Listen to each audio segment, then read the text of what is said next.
계시록 22장 4절 오늘 보존과 변개 오늘까지 하면 계시록까지 다 정리하겠네요. 계시록 22장 14절 말씀 같이 읽겠습니다. 계시록 22장 14절 그분의 명령들을 행하는 자들은 복이 있나니 이것은 그들이 생명나무 이르는 권리를 소유하게 하며 그 문들을 지나 그 도시로 들어가게 하려 함이로다. 그분의 명령들을 행하는 자들은 복이 있나니 이렇게 되어 있죠. 킹제임스 성경에 이렇게 되어 있어요. 여러분 NIV 성경이나 개역 성경 읽는 분들은 두루마리를 빠는 자는 복이 있나니 두루마기를 빠는 자는 복이 있나니 뭐 이래 되어 있습니다. 예, 보존과 변개입니다. 잠깐 기도합시다. 위대하고 거룩하신 주 하나님 감사합니다.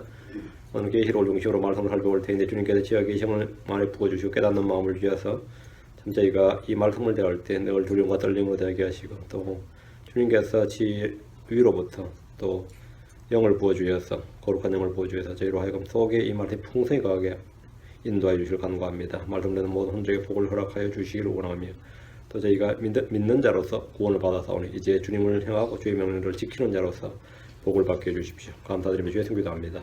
아멘. 네, 오늘은 계시록을 중심으로 이 삭제된 구절들을 좀 살펴보겠습니다. 성경의 말씀을 바꾸는 일은 예수 그리스도를 바꾸는 일과 같습니다. 처음에 계셨던 말씀, 즉 생명의 말씀이 우리 주 예수 그리스도이십니다. 재림하시는 예수 그리스도의 이름이 하나님의 말씀이라 불립니다. 계시록 19장 13절에 또 그분께서 피에 담근 옷을 입으셨는데 그분의 이름은 하나님의 말씀이라 불리느니라. 그분의 이름은 하나님의 말씀이라 불리느니라. 예수님의 이름이 말씀입니다. 처음부터 말씀이 계셨느니라. 그 말씀이 하나님이셨느니라. 말씀이 하나님이십니다. 성경은 주 하나님의 말씀이라면 우리는 성경과 예수 그리스도를 동일한 신격과 동일한 권능을 가진 것으로 대해야 됩니다. 성경은 하나님의 영감으로 주어진 말씀입니다. 대부분 성도들이 별 생각 없이 성경 읽고 또 모든 성경 다 같거나 비슷한 줄로 알고 있습니다. 또 그렇게 믿습니다. 역본들의 차이는 어쩔 수 없는 번역의 차이 정도라고 생각합니다. 그러나 이는 성경을 상술로 활용하는 출판사들, 학자들의 거짓말입니다. 하나님의 말씀은 사람의 마음에 뿌려지는 생명의 씨앗입니다. 누가복음 8장 11절에 이제 그 비유는 이러하니라. 씨는 하나님의 말씀이요 씨는 하나님의 말씀이요 했습니다. 이 씨 안에 생명의 모든 정보가 담겨 있고 그것이 자라면 그 형태가 나옵니다. 씨 안에 지네릭 코드가 다 있는 거죠. 씨 안에 생명이 있단 말이죠.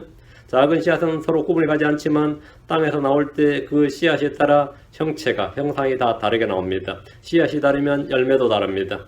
개역성경의 성례 열매를 보면 여러분 갈라디아서 켭니다. 5장 22절 3절 들으면 비교해 보세요.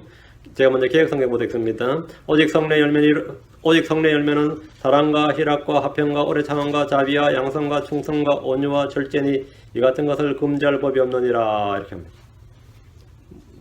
우리 성경하고 어떻게 차이가 좀 있죠? 개역성경에 따르면 성례 열매는 사랑, 희락, 화평, 오래 참음, 자비, 양선, 충성, 온유, 절제입니다. 이렇게 아홉 개입니다. 킹제임스 성경을 보면 그러나 성례 열매는 사랑과 기쁨과 화평과 오래 참음과 부드러움과 선함과 믿음과 온유와 절제니 이 같은 것을 금지할 법이 없느니라. 사랑, 기쁨, 화평, 오래 참음, 부드러움, 선함, 믿음 이 세 가지 언더라인. 부드러움, 선함, 믿음, 온유, 절제. 성령의 열매 9가지 중에서 셋이 다릅니다. 우리는 부드러움, 선함, 믿음이고 개역성경에는 자비, 양선, 충성이죠. 자비, 양선, 충성입니다. 성령 열매 9가지 중에서 3가지 다른데 자비는 이제 mercy죠. 이제 한국말로 하면 긍휼입니다. mercy. 자비는 성령의 열매가 아닙니다. 하나님께서 긍휼을 우리에게 베푸신다 말이죠. 그건 성령의 열매가 아닙니다. 성령의 열매는 자비가 아니라 부드러움입니다. 부드러움은 영어로 뭐죠? gentleness죠. 우리가 젠틀맨 그럴 때 신사라 그러죠. 젠틀맨. 그 뭐냐면 성령의 열매가 있는 사람이어야 돼요. 젠틀맨이 되려면. 신사가 되고 싶으면 저 사람은 거친 사람이다. 저 사람은 아주 무례한 사람이다. 그게 저 사람은 부드러운 사람이다. 그건 뭐죠? 그 젠틀 그거는 이제 성령의 열매다. 부드러움이다. 맞죠? 성령의 열매는 자비가 아니라 부드러움입니다. 주의 부드러움, 그리스도의 부드러움과 같은 말은 개역성경이나 현대뿐 아직 나오지도 않습니다. 부드러움, 이 젠틀니스라는 것. 이건 자비와 완전히 다른 말입니다. 우리는 이와 같은 많은 예를 성경에서 볼 수 있습니다. 양선과 선함은 이제 양선 이게 뭔 것 같아요? 양선. 하여튼 이제 한국어에서 만든 한자입니다. 한자로 만든 건데, 뭐 한자와 한글의 차이로 본다면, 뭐 그냥 놔두고요. 충성과 믿음은 전혀 다릅니다. 충성이란 것은 이제 로열티죠. 그리고 믿음은 faith죠. faith는 성례의 열매고 성례의 선물입니다. 하나님께서 각 사람에 나누어 주신 것이고 우리 예수를 통해서 오는 것이고 하나님의 말씀이 씨앗이 말씀에서 오는 것이다. 하나님의 말씀을 들음으로 오느니라 했죠. 이게 faith라는 것은 믿음, 이 성령의 열매입니다. 그러니까 근데 킹제임스 성경에는 믿음이 성령의 열매로 나오는데 개혁 성경은 충성이 성령의 열매 나오니까 단어가 다르고 뜻이 다릅니다. 완전히 다르죠. 한국 교회들 대부분의 목회자들이 설교의 끝이 뭐죠? 하여튼 뭐로 끝나든 기승전 충성이에요. 마지막은 하여튼 다 충성으로 끝이 난다고. 왜? 성령의 열매로 나오니까. 그러니까 충성과 믿음은 전혀 다른 말인데 여러분이 충성을 굉장히 많이 강조하는 교회 다니시는 분도 있을 겁니다. 충성. 제가 다닌 교회는, 제가 다녔던 교회는 끝은 무조건 순종이었어요. 그 이제 목자한테 순종하는 거였는데 대부분 다 충성이죠. 이는 충성이 성령의 열매라고 보기 때문입니다. 열매가 다른 겁니다. 골로새 2장 18절. 골로새 2장 18절. 누구든지 일부러 겸손함과 천사 숭배함을 인하여 너희 상을 빼앗지 못하게 하라. 저가 그 본 것을 의지하여 그 육체의 마음을 쫓아 헛되이 과장하고, 그러니까 본 것을 의지한다. 이래도 개혁성경에 보면 본 것을 의지하여. 천사 숭배자들이 천사들을 본 것이 아닙니다. 천사를 본 사람은 없어요. 천사들을 본 것을 의지했다가 말이 돼야 안 돼요. 그들은 영을 보았다, 환상을 보았다, 뭔가를 보았다고 하지만 킹제임스 성경은 그들이 보지 못한 것이라 그럽니다. 킹제임스 성경 봅니다. 골로새 2장 18절. 아무도 꾸며낸 겸손과 천사 숭배로 너희를 속여 너희 보상을 빼앗지 못하게 하라. 그런 사람은 자기가 보지 아니한 그것들, 자기가 보지 못한 그것들 속으로 들어가 자기 육신적 생각을 헛되이 우쭐대며 이랬습니다. 정반대입니다. 본 것을 의지하여 보지 못한 것을 의지하여. 그렇죠? 본 것 보지 못한 것, 본 것 보지 아니한 것, 정반대죠. 본 것과 보지 아니한 것은 같은 뜻이 아닙니다. 이들은 같은 성경이라고 할 수가 없습니다. 정반대입니다. 우리는 지금 살펴보는 이 성경 변개는 제가 이제 키 패시지, 핵심 구절들 또는 이제 중요한 것들만 이제 뽑아서 봤는데 구약부터 전체를 이런 식으로 구절 보면 차이가 엄청납니다. 엄청나. 창세 1장 1절부터 다릅니다. 태초에 처음에 하나님께서 하늘과 땅을 창조하셨느니라 부터 달라요. 모든 NIV는 하늘들과 땅을 창조하셨느니라 되어 있거든요. 하늘과 땅, 하늘들과 땅. 1장 1절부터 차이가 참 납니다. 1장 1절부터. 처음부터. 자, 그럼 계시록을 살펴봅니다. 계시록 1장 8절. 오늘은 계시록을 보겠습니다. 계시록 1장 8절. 제가 이제 계시록을 읽을 테니까 여러분은 킹제임스 성경 보시면서 여기가 차이가 나는 거라고 언더라인을 딱 하시면 됩니다. 귀가 날카로워야 돼요. 잘 들으셔야 됩니다. 주 하나님이 가라사대 난 알파 오메가라. 이제도 있고 전에도 있었고 장차 올 자요 전능한 자라 하시더라. 많이 읽어서 익숙한 구절이죠.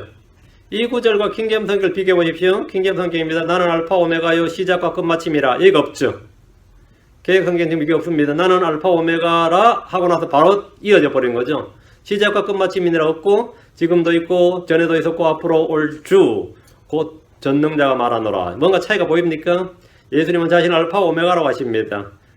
알파 오메가는 헬라 알파벳의 처음이고 끝 글자로서 시작과 끝마침이라는 뜻입니다. 영어로 하면 A to G죠. 처음과 끝이라는 뜻입니다. 모든 것의 처음과 끝을 의미합니다. 주님은 모든 것의 시작이고 끝마침입니다. 현대역본은 이 구절이 빠져버렸습니다. 주님께서 나는 알파 오메가요라는 말씀은 계시록에 총 4번 나옵니다. 개혁성경을 비롯한 현대역본에는 3번 나옵니다. 알파 오메가요라는 말도 3번 나와요.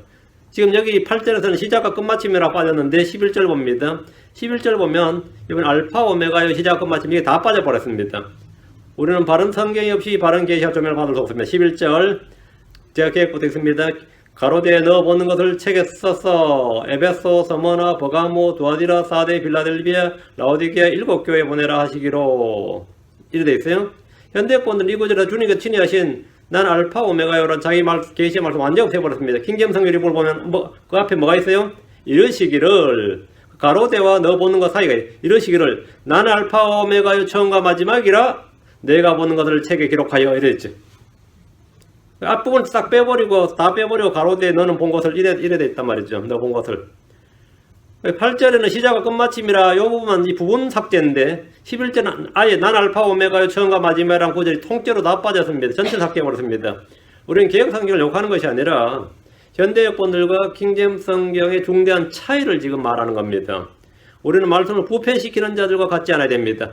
그리고 그런 자들에게 동조하지 않아야 됩니다.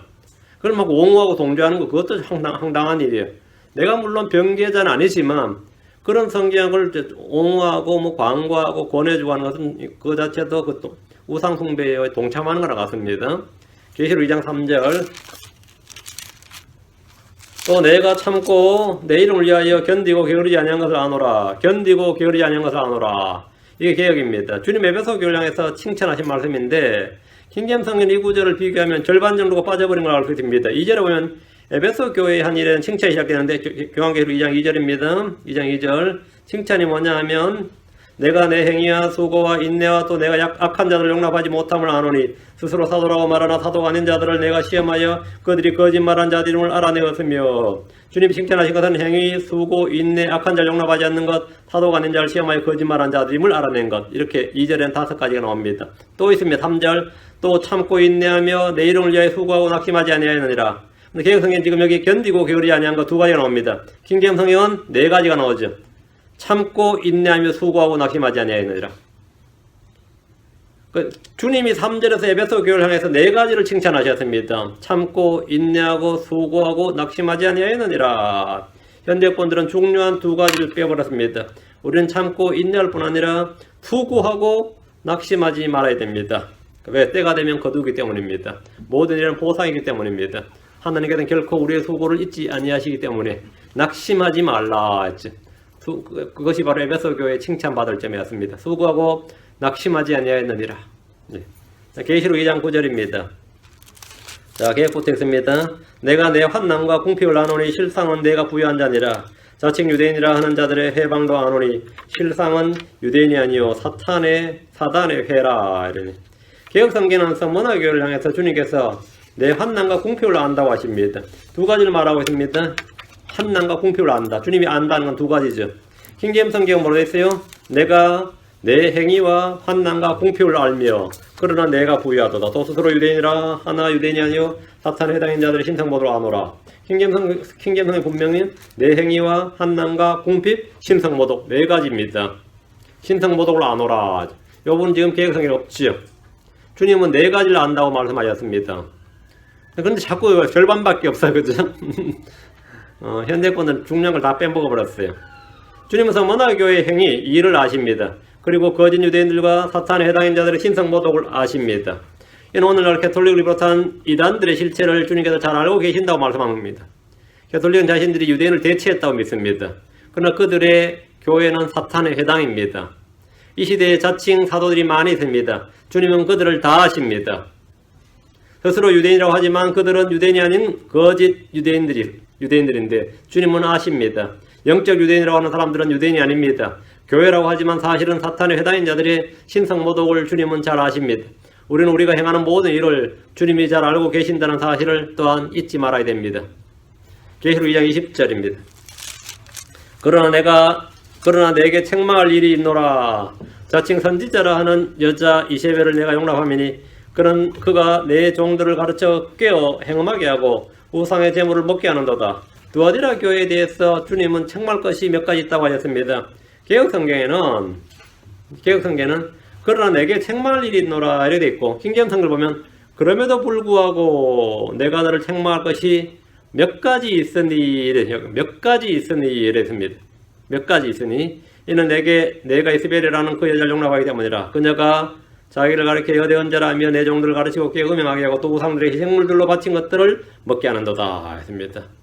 주님은 책망할 일이 몇 가지 있다고 하셨는데 주님께서 모든 일을 책망한 것이 아니라 몇 가지 일에 대해서만 책망하셨습니다. 주님은 두아디라 교회가 이세벨이라는 여자를 용납한 일인데 이 여자는 자신을 스스로 여대언자로 하면서 주의 종들을 가르치고 꾀고 음행하게 하고 우상들에 갇힌 희생물로 바친 것들을 막 먹게 했습니다. 4가지 한 거죠. 가르치고 꾀고 음행하게 하고 우상들에 바친 희생물들로 바친 것들을 먹게 했습니다. 바친 것들은 지금도 여사도 여선지자를 자처하는 이들이 주의 종들을 가르친 이들이 많이 있습니다. 안식교 같은 경우에는 엘렌 G 화이트라는 이 여자가 선지자입니다. 그 선지자예요. 그 여자가 쓴 주석서들이나 성경 관주나 이런 모든 것들은 설교는 성경과 동등한 권위를 갖습니다. 선지자니까. 그렇죠? 그래서 안식교 교인들은 그 여자가 쓴 책들을 성경의 계시라고 읽고 믿어요. 많은 이단 교회들에서 이런 일이 벌어집니다. 지금 대부분의 교회는 여자 목사를 세우고 가르치게 합니다. 주의 종들을 가르치게 한단 말이에요. 이는 주님께서 책망할 몇 가지에 해당합니다. 계시록 5장 4절입니다. 이 책을 펴거나 보거나 하기에 합당한 자가 보이지 않기로 내가 크게 울었더니 이래서 이 책을 펴거나 보거나 펴지도 못하고 보지도 못한다 이거죠. 말이 돼야 안 돼요. 주님께서는 이 껍데기를 펴지도 못하고 보지도 못하고 이 말이 아니고 킹제임스를 보세요. 그 책을 폈어. 오픈이죠. 읽거나 오픈하고 다음에 read 읽거나 들여다보기에 그 안에 내용을 들여다보기에 합당한 사람이 보이지 아니하므로 내가 많이 울었더니 요한이 지금 말한 것하고는 개혁은 많이 다르죠. 개혁 성경은 그 책을 펴거나 보기에 합당한 자라고 했는데 킹제임스 성경은 그 책을 펴거나 읽거나 그 안을 들여다보기에 합당한 사람 이렇게 말합니다. 책을 펴는 것, 읽는 것, 그 안에 있는 것을 보는 겁니다. 가장 기본적인 단어는 읽거나 이 말이 좀 빠져 있는데요. 우리는 성경을 펴서 읽어야 됩니다. 성경에 대해서 우리가 해야 될 첫 번째 이름 뭐죠? 오픈, 펴서, 그 다음에 read입니다. 읽는 겁니다. 읽는 거예요. 주님께서 가장 자주 하신 책망이 뭐죠? 너희가 읽지 못하였느냐? 너희가 읽어본 적이 없느냐? 읽지 못하였느냐? 이 말씀입니다. 주님은 성도들이 성경 읽지 않는 것을 책망하십니다. 저 하늘에서 어린 양의 책은 아무나 오픈할 수도 없었고 펼 수도 없었고 읽을 수도 없는 책이었습니다. 지금 우리는 이 주의 책을 언제나 원하는 때 원하는 대로 읽고 펴서 읽고 그 안에 있는 것들을 볼 수 있습니다. 이 복입니다. 옛날 중세시대만 해도 개톨릭 시대에도 성경은 아무나 펴서 읽지 못했습니다. 이 자격이 주어졌어요. 성경을 펴서 읽을 수 있는 사람. 이렇게. 그 이제 이 퍼미션을 맡아야 돼. 퍼미션을 받아야 됐습니다. 근데 지금 우리는 뭐 너무 편한 시대죠. 공산주의 국가에서도 마찬가지로 퍼미션을 받는 사람만 금서기 때문에 영구용으로 읽는다 이러면 되는데 그 퍼미션을 받아야 됩니다. 마치 총기 소유처럼. 우리는 지금 아무 때나 지금 읽고 볼 수 있는 겁니다. 엄청난 겁니다. 계시록 5장 14절. 제가 계획부터 했습니다. 내 생물이 가로되 아멘하고 장로들 엎드려 경배하더라. 굉장히 짧네요, 구절이. 내 생물이 가로되 아멘하고 장로들 엎드려 경배하더라. 내 생물이란 말이 이제 보좌 주에 있는 그룹들 말하겠죠. 아니면 뭐 짐승들을 말하는데 그들은 아멘 했고 장로들은 엎드려 경배했다 이 말인데 이 부분 킹제임스 성경과 비교해 보십시오. 계시록 5장 14절. 이에 네 짐승이 이르되 아멘 하고 24장로가 엎드려 영원뭉토록 살아계시는 그분께 경배하더라. 자, 여기 뭐 빠진 게 있죠. 개혁에는 장로들은 아니고 24장로가 이래 되고 24이 빠졌고요. 엎드려 영원뭉토록 살아계신 그분께 경배 대상 있죠. 영원뭉토록 살아계시는 그분께. 절대로 그룹이나 천사들의 경배한 거 아닙니다. 그룹들이 아멘 하니까 아니면 짐승들이 아멘 하니까 그들에게 경배했다. 그게 그 말이 아니에요. 아멘 하고 장로들 엎드려 경배했다 그러면 이거는 이 대상 굴분명 이건 완전히 딴 소리, 완전히 딴 이야기 됩니다. 24장로 엎드려 영웅토록 살아계신 그분께 경배합니다. 우리는 올라가서 그룹이나 천사들에게, 스랍들에게 경배하지 않습니다. 언제나 이 땅에서 마찬가지로 영웅토록 살아계시는 그분께 경배합니다. 그분께 경배합니다. 개혁성경은 장로들이라고 하는데 킹제임스성경은 이들이 24장로들하고 분명하게 나옵니다. 24장로들의 정체가 누군지 현대 여건들로서는 알 수가 없습니다. 그냥 장로들이라고 하면 성경과 성경을 비교할 수가 없습니다. 그들은 누구에게 경배했습니까? 영원 뭉토록 살아계신 그분께 경배했습니다. 그들이 누굽니까? 죽임을 당하신 어린 양, 왕좌에 앉으신 그분과 어린 양입니다. 예수님은 영원 뭉토록 살아계신 그분 즉 하나님이십니다. 우리는 저 하늘에서 영원 뭉토록 살아계신 그분께 경배와 찬양을 드립니다. 계시록 6장으로 갑니다. 6장 1절. 내가 봄에 어린 양이 7인 중에 하나를 떼시는 그때에 내가 들으니 내 생물 중에 하나가 우레 소리같이 천둥소리 말했죠. 우레 소리같이 말하되 오라 하기로. 오라 여기 언더라인. 오라 하기로. 오라. 개혁성에 따른 요한이 이제 짐승이 불러서 가는 겁니다. 킹제임스에 봅니다. 내가 봄에 어린 양께서 그 봉인들 중에 하나를 여시더라. 그때에 내가 들으니 내 짐승 중에 하나가 천둥소리 같은 소리로 이르되 와서 보라. 자, come 하고 여기 뭐죠? come and see입니다. 와서 보라 하더라. 내 짐승 중에 하나가 요한에게 오라고 한 것이 아니라 와서 보라고 했습니다. 요한은 보고 책에 기록하는 증언자이기 때문입니다. 와서 보라 6장 1절에 와서 보라다 언더라인 하시고 킹제임스 성경 여러분 가진 성경에다 와서 보라 언더라인 하시고 6장 3절에 와서 보라 6장 5절에도 와서 보라 맞아요? 6장 7절에도 와서 보라 4번에 와서 보라가 있죠. 그 네 짐승이니까 첫째 짐승부터 한 짐승 차례대로 한 거예요. 와서 보라, 와서 보라, 와서 보라, 와서 보라. 그래서 요한은 보고 책에 기록해야 됩니다. 증언자이기 때문에. 근데 개혁성경을 비롯한 현대권들이 이 네 번 다 보라는 말은 없고 오라는 말만 있습니다. 증인은 와서 보는 겁니다. 주님은 자기 천사를 보내 요한에게 앞으로 있게 될 일들을 보여주시고 그것들을 증언하게 하셨는데 책에 기록하라 이랬죠. 본문에는 하늘의 네 짐승들이 차례대로 요한에게 와서 보라 했습니다. 와서 보라. 계시록 11장 17절입니다. 계시록 11장 17절입니다. 자, 제가 개혁성부터 있습니다. 가로되 감사옵나니 옛적에도 계셨고 시방도 계신, 야 이거 오랜만에 듣는 말이네. 시방도 계신 주 하나님 곧 전능하신 이여 친히 곧 권능을 잡으시고 왕노를 하시는도다. 옛적에도 계셨고 시방도 계신 주 하나님. 딱 느낌에 뭐가 빠진 느낌 들지 않아요? 전에도 계셨고 지금도 계시고 뭐가 있죠? 과거 현재 미래잖아요. 전에도 계셨고 지금도 계시고 앞으로 있을 분, 앞으로도 계실 분, 앞으로 오실 분 이래 되죠. 그래서 이제 이 부분 읽으면서 뭔가 이상하다는 생각이 딱 들 겁니다. 우리 주님에 대한 관용적 표현 중에 하나가 전에도 계셨고 지금도 계시고 앞으로도 계신 주 하나님입니다. 아니면 순서를 바꿔서 지금도 계시고 전에도 계셨고 앞으로도 계신 주 하나님 이거죠. 개혁성경은 과거와 현재는 있는데 뭐가 없어요? 미래가 없습니다. 미래가 없어요. 킹잼성을 보시면 자 계시록 11장 17절 이르되 오 주 하나님 전능자여 지금도 계시고 전에도 계셨으며 앞으로 오실 주께 우리가 감사를 드리면 주께서 친히 주의 큰 권능을 취하시고 통치하셨기 때문이더라. 정확합니다. 성경이 말하는 주님은 지금도 전에도 앞으로도 계신 주 하나님입니다. 이 진리는 다른 구절들에서 분명히 보입니다. 사도 요한은 계시록 처음에 이렇게 말씀을 기록했어요. 요한은 아시아에 있는 7교회에 편지하는 지금도 계시고 전에도 계셨고 앞으로 오실 분과 그분의 왕자 앞에 계신 7명과 하늘에 있는 네 짐승은 저마다 외치기를 거룩하다 거룩하다 거룩하다 주 하나님 전능자여 그분은 전에도 계셨고 지금도 계시고 앞으로 오실 이로다 이랬습니다. 하늘에 있는 24장로도 마찬가지입니다. 그들은 결코 개혁성경에 나오는 것처럼 그런 말로 주를 찬양한 것이 아닙니다. 24장로는 이르되 오 주 하나님 전능자여 지금도 계시고 전에도 계셨으며 앞으로도 오실 주께 우리가 감사를 드리면 주께서 친히 주의 권능을 취하시고 통치하시기 때문입니다. 이렇게 찬양했습니다. 물들의 천사가 한 말도 똑같습니다.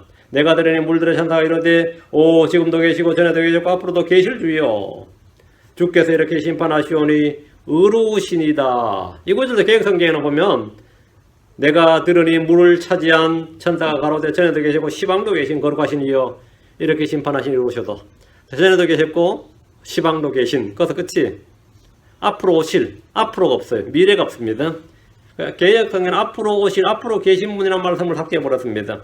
참으로 황당한 노릇입니다. 주님의 정확한 명칭 이름을 없애버린 겁니다. 계시록 12장 12절입니다.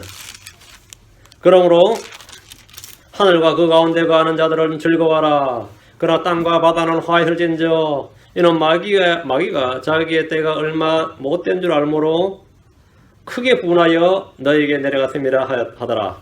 땅과 바다는 화해설진저가 있죠. 땅과 바다에 화가 있다. 어때요? 말은 맞지 뭐 땅과 바다에 화가 있겠지 그죠? 현대권들은 누구에게 화가 있다고 선포합니까? 땅과 바다에 화가 있다. 땅과 바다는 화가 있다. 땅과 바다는 화가 있다 그랬죠. 자, 땅과 바다를 저주하고 정죄한 겁니다. 맞습니까? 자, 킹잼성을 봅니다. 그러므로 하늘들과 그것들 안에 거하는 자들아 너희는 즐거워하라. 땅과 바다에 거하는 자들에게 화가 있으로다. 어때요? 땅과 바다에 거하는 자들에게 화가 있을지어다. 땅과 바다는 화가 있을진저 하고 땅과 바다에 거하는 자들에게 화가 있으리로다 하고 다르죠. 땅과 바다에 거하는 자들, 하늘에 거하는 자들은 아니고요. 마귀가 자기 때가 조금만 남은 줄 알므로 크게 진노해 너에게 내려갔다 하더라. 이때 교회는 어디 있죠? 우리는 어디 있죠? 네, 하늘에 있습니다. 하늘에 거하는 자들인 겁니다. 화가 있는 것은 땅과 바다가 아니라 땅과 바다에 거하는 자들입니다. 그러니 우리는 하늘에 거해야 되겠죠. 이 땅에 대환란이 있는 동안 하늘에 거하는 자들, 하늘과 그 가운데 거하는 자들은 즐거워합니다. 그때 즐거워요. 땅과 바다에 거하는 자들은 화가 있습니다. 그럼 그 전에 어떻게 되겠어요? 어떻게 되어야 됩니까? 올라가야죠. 그럼 지금 예수를 믿어야 됩니다. 교회는 대환란 동안 땅에 거하지 않고 하늘에 거합니다. 대환란 전에 휴거가 있기 때문입니다. 계시록 14장으로 갑니다. 14장 1절. 계시록 14장 1절.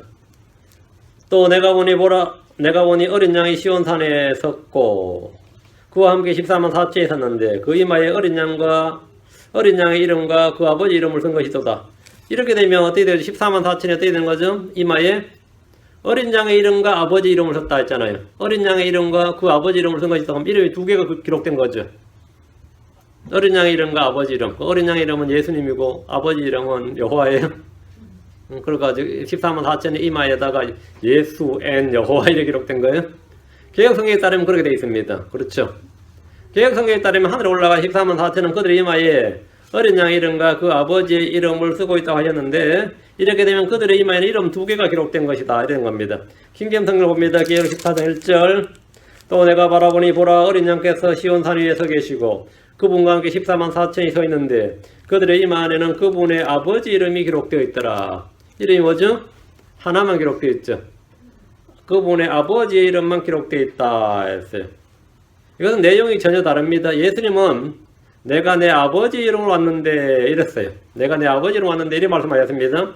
유대인들이 믿지 않을 때 내가 내 아버지 이름으로 행하는 일들이 나에 대하여 증언하거늘 내 아버지 이름으로 했습니다. 14만 4천의 이마에 기록된 이름은 어린 양과 그 아버지 이름이 아니고 아버지 이름. 주님께서 나와 내 아버지는 하나이니라 이렇게 말씀하시기 때문입니다. 이렇게 기록이 되어 있습니다. 계시록 14장 5절입니다. 성경이 다르니까 진짜 전체 내용이 다 달라지는 겁니다.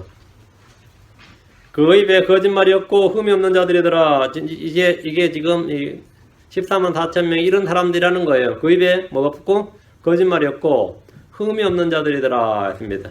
근데 킹제임 성경 봅니다. 14장 5절 봅니다. 그들의 입에서 교활함을 찾을 수 없었으니 그들은 하나님의 왕자 앞에서 잘못이 없도다. 그들의 입에서 교활함을 찾을 수 없다. 뭐가 빠졌죠? 그들은 하나님의 왕자 앞에서 잘못이 없도다. 하나님의 왕자 앞에서란 말이 없죠. 예. 하나님의 왕자 앞에서 그 교활함이란 말이 없네요. 그리고 하나님의 왕자 앞에서 이 두 구절이 싹 빠졌네요. 문구가 빠졌네요. 하늘에 올라간 14만 4천에 대한 설명인데 그들의 입에는 거짓말이 없고 교활함을 찾을 수 없었다고 합니다. 그러니까 흠이 없는 자인데 개혁성경에는 이 부분이 다 빠져 있습니다.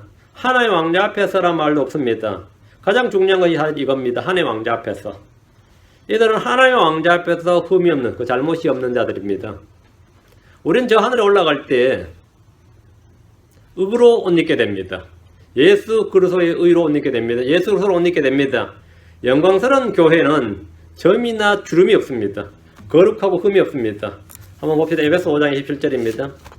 내가 이렇게 죄 많은 사람이 하늘에 올라갔어. 뭐 그런데요. 그런 걱정 안 하셔도 돼요. 에베소 5장 27절. 죄 많은 사람이 올라가는 건 아니죠. 죄가 다 제거된 사람이 올라가지. 에베소 5장 27절. 또 그것을 점이나 주름이나 그런 것이 없는 영광스러운 교회로 자기를 위해 제시하려 하시며 교회가 거룩하고 흠이 없게 하려 하심이라. 교회가 뭐라고? 거룩하고 흠이 없게. 하나님 앞에서는 우리가 어떻게 제시된다는 거죠? 흠이나 주름이나 그런 것이 없는 영광스러운 교회. 거룩하고 흠이 없게 하려 하심이니라. 바로 이것이 바로 그 입에는 거짓도 없고 교활함도 없고 하나님 왕자 앞에서 잘못이 없도다 이겁니다. 그것이 바로 이 땅에서 우리의 모습과 완전히 딴판입니다. 저 하늘에서 우리의 모습은 다 이와 같은 모습으로 주 앞에 서게 됩니다. 하나님 왕자 앞에 그렇게 서게 됩니다. 계시록 15장 2절입니다. 계시록 15장 2절. 또 내가 보니 불이 섞인 유리 바다 같은 것이 있고 짐승과 그의 우상과 그의 이름의 수를 이기고 벗어난 자들이 유리 바닷가에 서서 하나의 검은고를 가지고, 검은고는 뭐 한국식으로 바꿔다 치고요, 빵을 떡으로 바꾼 것처럼 하프죠. 하프로 검은고를 재고 뭐 이 정도 가지고는 뭐 시비 안 걸고요. 또 내가 보니 불이 섞인 유리 바다 같은 것이 있고 있죠. 짐승과, 여기다 얹어라. 짐승과 그의 우상과 그의 이름의 수를 이랬죠. 짐승과 그의 우상과 그 이름의 수를 이기고. 그럼 여러분이 한번 성경을 좀 상식적으로 아시는 분도 뭔가는 빠진 느낌이 들죠. 이름과 뭐죠? 수가 있죠. 다음에 이름, 수, 다음에 뭐 사이에 뭐 있어야 될 것 같지 않아요? 짐승의 표하고 유명하잖아요. 표가 있어요. 표. 지금 개혁성경 표가 없죠. 예, 수가 나오는 그의 우상과 그 형상이겠죠. 그 형상과 그 이름의 수를 이기고 있는데 중요한 뭐가 없습니다. 이 구절은 대화를 때 이기는 자들이 누구인지를 규정해주는 말씀이면 이기는 자들이 누구인가? 우리는 지금 주 예수를 믿는 믿음으로 구원받았습니다. 우리는 은혜로 구원받았어요. 믿는 자들은 다 이기는 자입니다. 믿는 자는 다 승리자예요. 믿는 자가 아니면 누가 이기는 자냐? 세상을 이기는 자냐 했어요. 믿는 자가 이긴다고. 하나님은 난 믿음이 하나님은 무엇인 세상을 이기는 자라고 그랬어요. 믿는 자는 이기는 자입니다. 그런데 대화를 때는 그렇지 않습니다. 믿는 자가 다 이기는 자가 아니에요. 예수를 믿는다고 해도 끝까지 견디는 자, 이기는 자가 되어야 됩니다. 이 문제는 흔히 구원론에 대해서 약간 교리 논쟁이 벌어지긴 하지만, 이 구원론에 대해서 교리 논쟁이 벌어지긴 하지만, 지금처럼 주 예수의 이름을 부르고 마음으로 믿고 입으로 시인하기만 하면 구원받는다 외친다면 그는 헛된 말을 하는 겁니다. 지금 우리가 누군가에게 여러분 주 예수를 마음으로 믿고 입으로 시인하면 구원받는다는 그건 정확한 진리를 말하고 있는 거예요. 그런데 대환란 때 만약 그렇게 말하면 어떻게 되겠죠? 지옥 가는 겁니다. 짐승의 표를 받지 말고, 맞죠? 예, 형사에게 절하지도 말고 이렇게 끝까지 견뎌야 됩니다. 이렇게 말해야 돼요. 그게 전도자 임무지. 나 행위는 필요 없고 그냥 믿기만 하면 돼요. 그러면 그 사람 지옥 보내는 거지. 근데 만약 지금 우리한테 누가 짐승의 표를 받지 말고 맞아? 형상에 경배하지 말고 뭐 끝까지 견뎌야 구원받는다 그러면 이런 행위 구원자 뭐 이러겠지. 안 그러겠어요? 어떻게 생각해요? 그런데 이 참 아이러니컬한 게도 이 킹제임스 교회 내에서도 이 부분에 대해서는 견해 갈려요. 어느 시대나 모든 사람은 다 오직 은혜, 오직 믿음으로 구원받는다. 이게 가장 복음적이다 이거예요. 그리고 이와 다른 것은 다 이단이다. 이렇게 주장하는 이 사람들이 있고, 아니다. 대환란 때는 지금처럼 그렇게 은혜로 믿음으로 구원받는 게 아니라 은혜와 믿음은 당연한 것이고 끝까지 견뎌야 되고 이렇게 짐승의 형상에 경배하지 않아야 되고 표를 받지 않아야 된다. 내가 아무리 믿는다 해도 마음으로 믿어도 입으로 시인해도 표를 받으면 지옥 간다 이거예요. 어떻게 생각하세요? 이건 다른 이야기다. 이렇게 저 같은 사람이죠. 그러면 이제 어떤 사람들은 이제 비단이다, 구원론이 틀렸다, 뭐 이래요. 근데 사실은 한국 성서 침례교를 중심으로는 전 세대는 아담부터 천년왕까지 전 세대는 다 오직 믿음 오직 은혜라 이거예요. 오직 믿음 오직 은혜. 그게 더 복음적으로 믿어지지만 성경과는 상관없는 말이에요. 구약시대 누군가가 주 예수님을 믿음으로 의롭게 되어 구원받는다고 하면 유대 제사장들 랍비들은 물론이고 대부분의 유대인들은 그 사람을 돌로 쳐서 죽일 겁니다. 오직 믿음으로 구원받아요. 성전 갈 필요 없어요. 유월절 지킬 필요 없어요. 맞아 죽습니다. 할례 받을 필요 없어요. 우리는 할례 받아요. 이러면 미친놈 그러겠죠. 누가 우리가 할례 받아라. 할례 받지 않으면 안 된다. 응? 할례는 아브라함의 언약이다. 모세 율법이다. 그러면 미친놈이지. 주 예수를 믿으라지. 근데 만약에 구약의 유대인들한테 주 예수를 믿으라 그러면 주 예수가 누군데 그렇죠. 주 예수가 누군지도 밝혀지지 않았습니다. 주 예수를 믿으라 말 자체는 성립 자체를 안 하는 말이에요. 그럼 다가올 예수를 믿으라 그러면 어떻게 되겠죠? 이게 대체 뭔 소리 하느냐지. 다가올 예수를 믿으라니. 근데 이게 희한하게도 오늘날 근본주의라고 복음주의라고 했던 대부분 사람들이 하는 말이 구약시대 성도들은 다가올 예수를 믿고 구원받았다 그래요. 근데 그런 말은 소설입니다. 근데 그렇게 설교해야 복음적인 설교라고 또 평판을 받아요. 복음적인. 그 완전 헛소리 하는 거죠.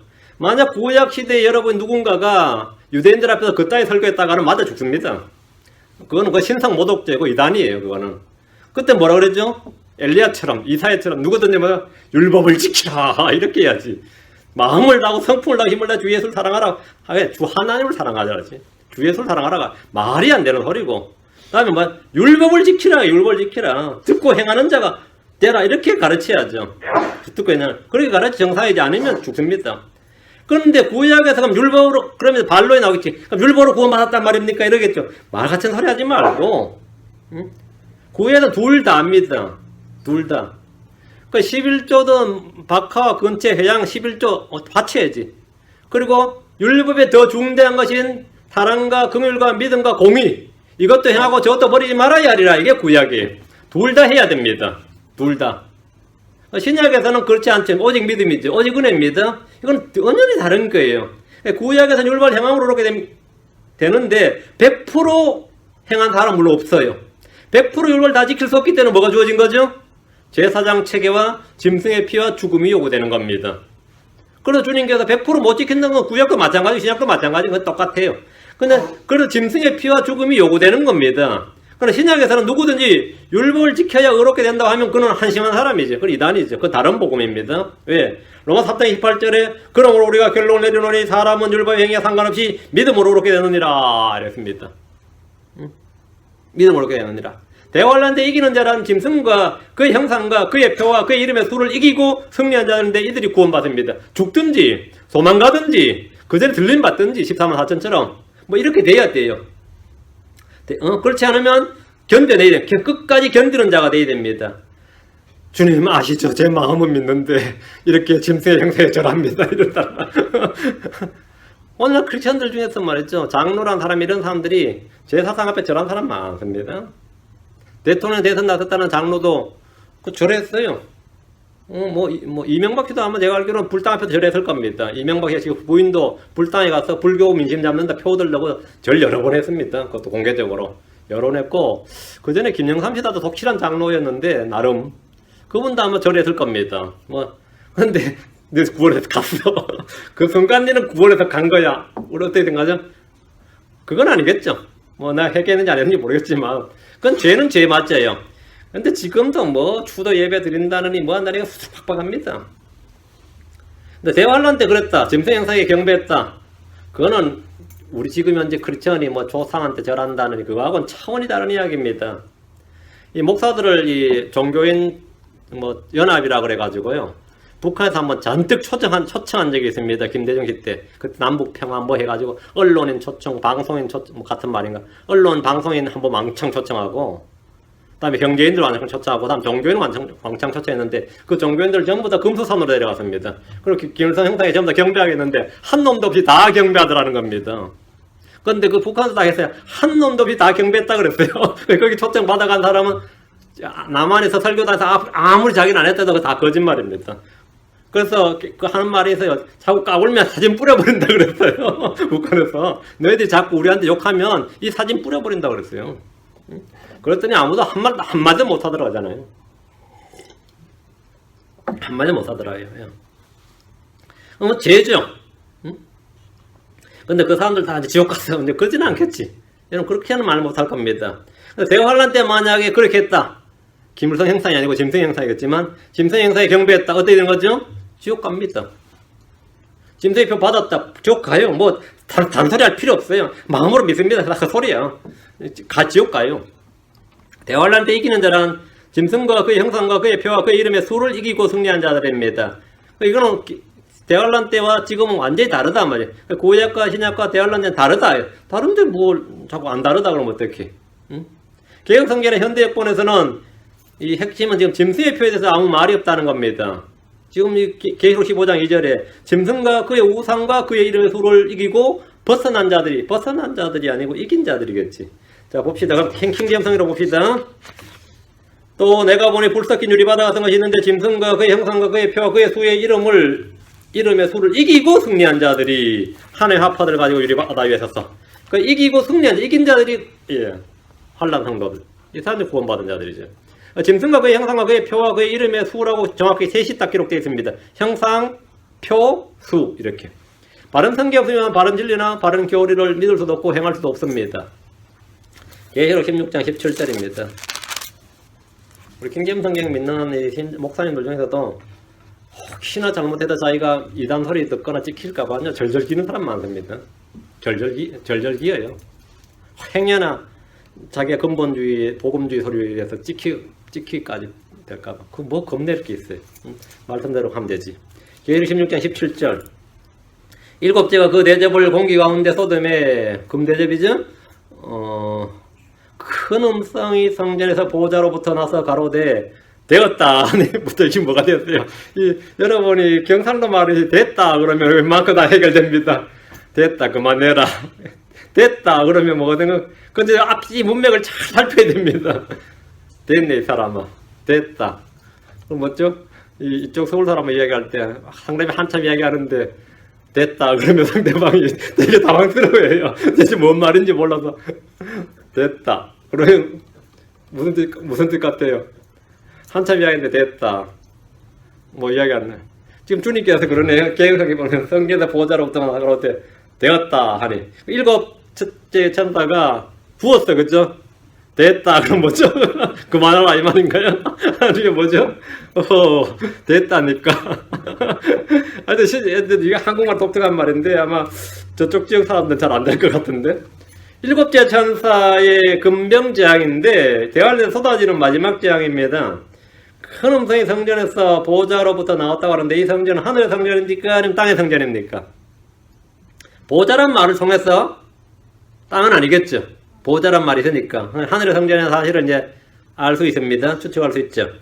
킹제임스 성경을 봅니다. 굉장히 분명합니다. 계시록 16장 17절에 일곱째 천사가 자기 병을 공중에 쏟아부으며 큰 음성이 하늘의 성전에서, 그냥 성전에서가 아니고 뭐라고요? 하늘의 성전에서 왕자로부터 나서 이르되 다 이루어졌도다 하더라. 되었다, 이게 다 이루어졌도다 합니다. 다 이루어졌도다 하더라. 이 일 후에 주께서 하신 말씀이 다 이루어졌도다. It is done입니다. 개혁성경처럼 되었다 이렇게 하면 그 의미가 전혀 달라집니다. 그리고 이제 성전에서가 아니고 하늘의 성전에서, 하늘의 성전에서. 땅의 성전은 하늘의 성전의 모형입니다. 모형입니다. 계시록 19장으로 갑니다. 계시록 19장 1절. 이일 후에 내가 들으니 하늘에 허다 무리에 큰 음성 같은 것이 있어 가로되 할렐루야 구원과 영광과 능력이 우리 하나님께 있도다 이랬네요. 예.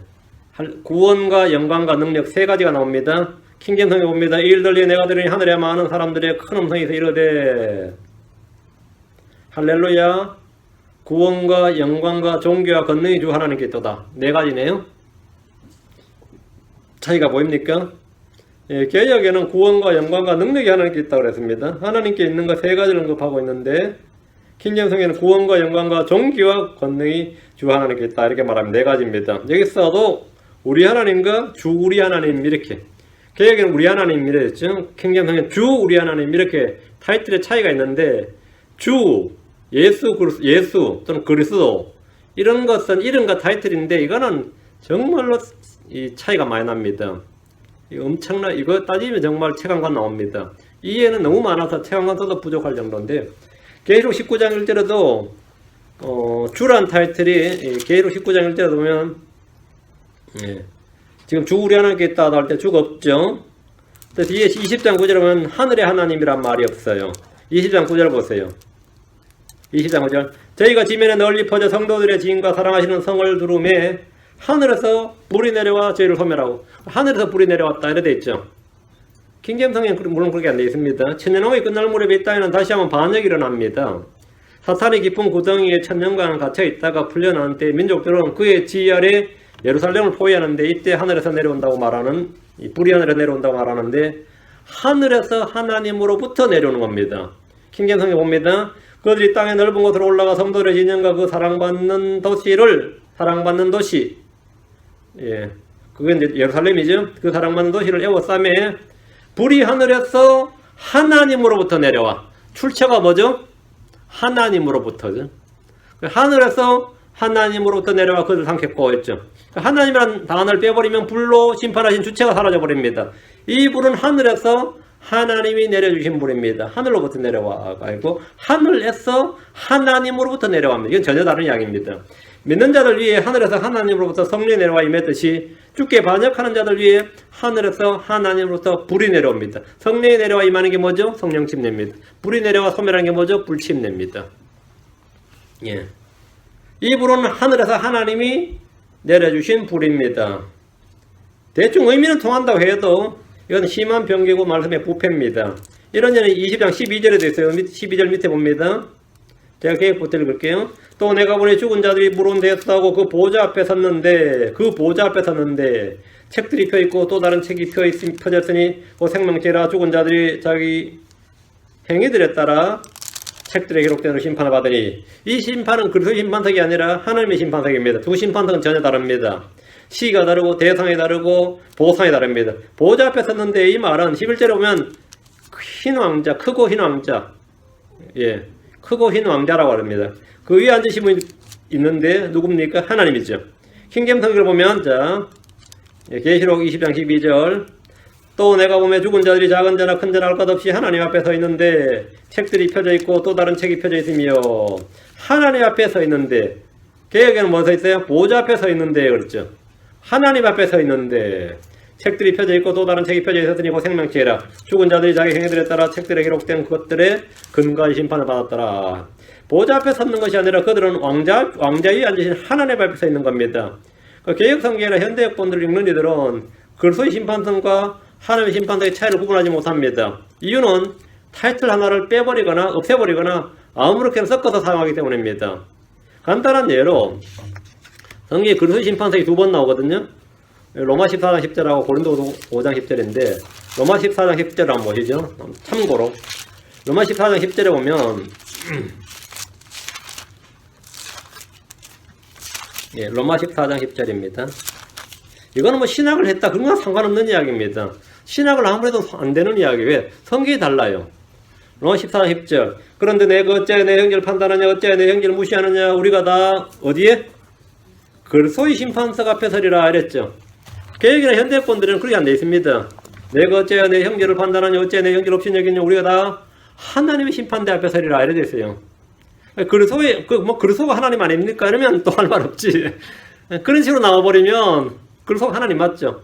실제 제가 그렇게 주장하는 사람 몇 번 만난 적이 있어요. 뭐 그리스도가 하나님 아닙니까? 그러면 그 말이 그 말이죠 뭐.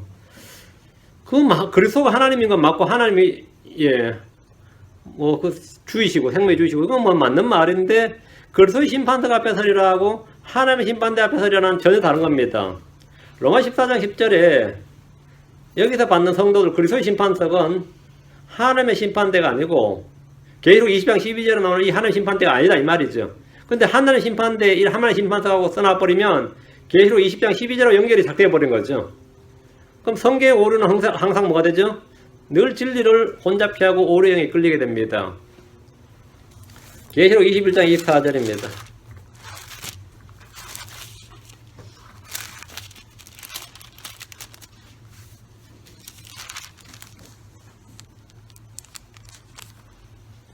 저는 이제 이 성에 번역하신 분하고도 이야기가 가는데 계시록 1장에 보면 주의 날 나오죠.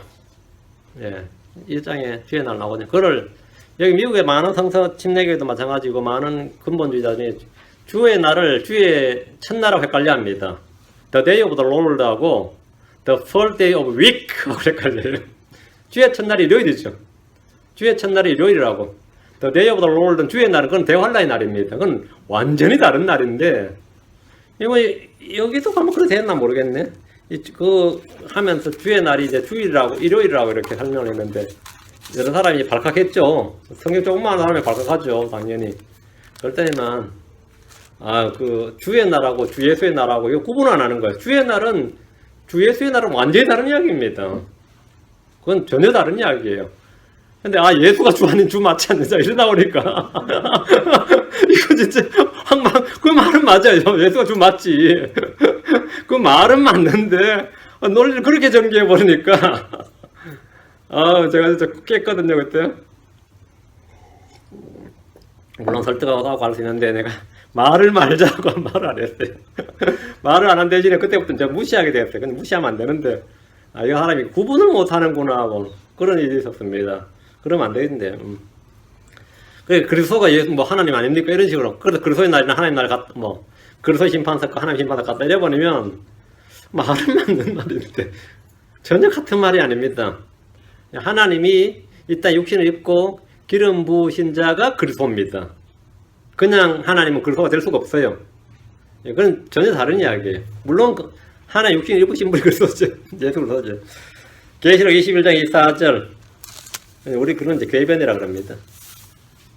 계시록 21장 24절 만국이 그 빛 가운데로 다니고 만국이 그 빛 가운데로 다니고 땅의 왕들이 자기 영광을 가지고 그리로 들어오리라. 만국이 그 빛 가운데로 다니고 이러면 어떻게 되죠? 만국이 그 빛 가운데라니까 이걸 가지고 보편 구원론이라고 합니다. 이제 신학 용어로는 보편 구원론이란 뭐냐면 결국에는 하나님 사랑이기 때문에 모든 자가 다 구원을 받는다 이거예요. 그게 실제로 지옥에 있는 지하 감옥에 갇혀있던 무적에 갇혀있던 끝없이 깊은 고래에 갇혀있는 사탄도 언젠간 구원받을 것이다. 왜? 하나님 사랑이기 때문에. 말 돼요, 안 돼요? 말은 되지. 하나님 사랑이시다 이거야. 그래서 지옥에 간 사람들도 언젠간 주님께서 구원해 주실 것이다. 이걸 가지고 이제 신앙 용어로 이게 보편 구원론이라고 합니다. 근데 거기에 근거 구절이 이겁니다. 만국이 그 빛 가운데로 다니고, 만국이 그 빛 가운데로 다닌다잖아요. 만국이 뭐죠? 모든 민족이, 모든 사람이, 그 말이죠. 맞아요? 그리고 땅의 왕들이 자기 영광을 가지고 그리로 들어오리라. 새로 들어온다는 건데 이 말이 되나 이게? 이거라서 전혀 의미 없는 말이고 완전 거짓이 오릅니다. 킹제임 성경 보세요. 만국이 그 빛 가운데로 다니고, 이 말은 누구나 보편타당하게 아무 제한 없이 결국은 다 그 빛 가운데로 다닌다, 구원받는다는 말이 되는데, 성경은 그렇게 말하지 않습니다. 계시록 21장 24절 킹제임 성경 봅니다.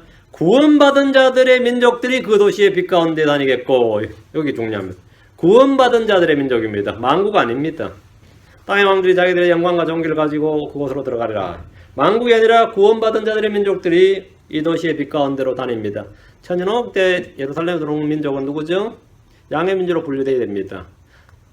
다음에 영원세계에서 새 예루살렘으로 들어올 수 있는 민족은 누구죠? 백보자 심판에서 구원받아야 돼요. 영원세 들어가야 됩니다. 그 자들만 들어올 수 있는 겁니다. 아무나 들어온 거 아닙니다. 이런 진리는 신학이나 원문을 봐야 구분할 수 있는 것이 아니라 건전한 그리스도 영이 있다면 누구나 쉽게 그냥 들으면 아하 이렇게 구분 갑니다. 이거 구분 안 간다면 정말 상당한 이야기입니다.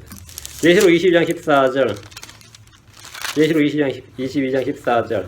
그 두루마기를 빠는 자들은 복이 있나니 이는 저희가 생명나무에 나아가며 문들을 통하여 성에 들어갈 권세를 얻으려 함이로다. 그 두루마기를 빠는 자들은 복이 있도다. 말되나?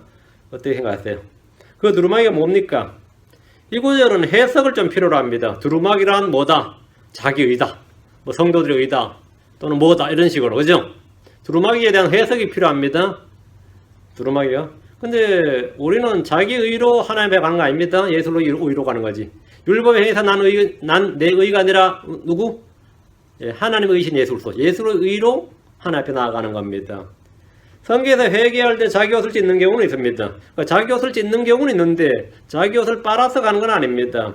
그런데 두루마기를 빠는 자들이 복이 있다. 이 말은 그 비초문인데 아마 가장 비단 예라면 아마 출애굽기에 19장에서 하나님께서 시내산에 내려오실 때 옷을 빨게 하셔. 사흘 전에. 그렇죠? 아마 거기하고 좀 연관된다면 뭐 연관을 시킬 수 있을 겁니다.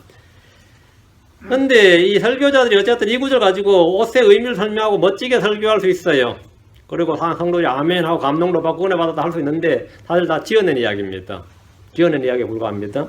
여러분이 가끔 거짓말 들어도 아멘하는 거 있죠? 여러분 거짓말 들어도 아멘할 수 있어요? 한국 목사들 거짓말 잘합니다. 여러분 아시다시피 뭐 록펠러 이야기라든지 그런 거 있죠? 그거 다 거짓말이거든요? 그거 말도 안 되는 소리입니다. 그런데 하여튼 한국 목사님들의 입에만 들어가면 그것이 은혜로운 설교가 나와요. 이 거짓 정보가 제공돼도 은혜로운 설교가 나오는 게 이 한국교회입니다. 특이한 예인데, 하여튼 혹세무민한 능력이 있어야 부흥이에요. 솔직히 말해서. 혹세무민한 능력이 있는 목사들이 부흥시키지. 하여튼 그분들 입에 들어가면 거짓말도 하여튼 기가 막히게 엎질러집니다. 예. 그건 다 거짓말에 불과합니다. 킹제임 성경을 보면 그렇지 않아요. 계시록 22장 14절. 그분의 명령들을 행하는 자들은 복이 있나니 이것은 그들이 생명나무에 이르는 권리를 소유하게 하며 그 문들을 지나 그 도시로 들어가게 하려 함이로다. 그분의 명령들을 행하는 자들은 복이 있나니.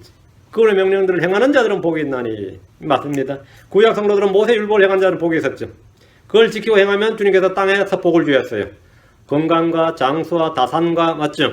땅의 풍성한 소출과 외적의 침입에 대한 승리와 이런 걸 주셨어요. 신약 성도들은 그분의 명령들을 지킬 때 무슨 복을 주시죠? 하늘의 유업 상속보상을 넘치게 주십니다. 그걸 지킬 때 신약 성도들도 보상을 지키고 한란 성도들도 당연히 예수님의 증언과 그분의 명령들을 지켜야 됩니다. 그래야 대환하다 구원받습니다. 천황 때도 마찬가지입니다. 지켜야 됩니다. 신약 성경에서 주어진 명령들은 약 한 200가지 정도 됩니다. 우리가 지켜야 될 명령들이. 구약의 계명은 다릅니다. 구약처럼 날과 절기, 음식, 제사장 체계, 성경 규례 등이 싹 다 빠집니다. 그게 신약 성도는 싹 다 빠져요. 대신 우리는 성도로 지켜야 될 의무가 있습니다. 서로 뭐뭐 하라 하는 일들 다 해야 됩니다. 구약 성경에서는 복음을 믿으라 이런 명령 없습니다. 신약에는 그게 있죠. 그리고 신약에는 그 명령이 있습니다. 서로 사랑하라. 이것도 구약에는 없어요. 신약에 있어요. 서로 사랑하라. 이런 명령들 우리가 다 지켜야 되는데 이게 한 뭐 사람마다 세는 사람마다 다른데 한 뭐 180 뭐 한 세 가지다, 184가지다 이렇게 정리한 분도 봤고요. 어떤 분은 뭐 자세하게 막 반복까지 다 따지니까 그것도 뭐 첨가이 되더라고요. 근데 그냥 그건 다 중보이고 반보이고 다 추려내면 200가지 좀 덜 되는 것 같아요. 대신 우리는 이 성도로 지켜야 할 의무가 있는데 이 의무를 지키면 이 명령을 꾸준히 그걸 가르쳐 지키게 하면 여러분 하늘에 복이 많이 있습니다.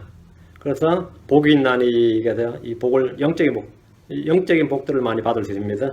이런 것들을 지키는 자들은 복이 있다. 오늘 요걸로서 이제 이건 끝마치도록 하겠습니다. 네, 끝마치도록 하고 다음 시간에 뭐 할지는 제가 고민해보고 엽기를 하든지 뭐 엽기를 하든지 예, 뭐 그렇게 시가서를 하나 하든지 역사서 중에서 한다면 여호수아서를 하든지 제가 그 재판관계부터 했기 때문에 여호수아가 빠졌더라고요. 여호수아를 하든지 둘 중에 하나를 한번 해야 될 것 같습니다. 기도합시다. 위대하시고 오르가님 주 하나님 감사합니다. 주께서 함께하게 도우시 분들께 풀어주셔서 오늘 주의 말씀을 풍성하게 은혜롭게 허락해 주시고 듣는 모든 혼들이 이 말씀을 통해서 더 놀라운 복을 얻도록 해주실 간구합니다. 전능하신 주 하나님께서 저희 교회 성도들에게 이 말씀, 저희가 들고 있는 이 말씀의 무호성, 절대성을 확고하게 알고 하나님의 말씀 평생토록 지킬 수 있도록 은혜를 베풀어 주십시오. 감사드리며 주의 성기도합니다. 아멘.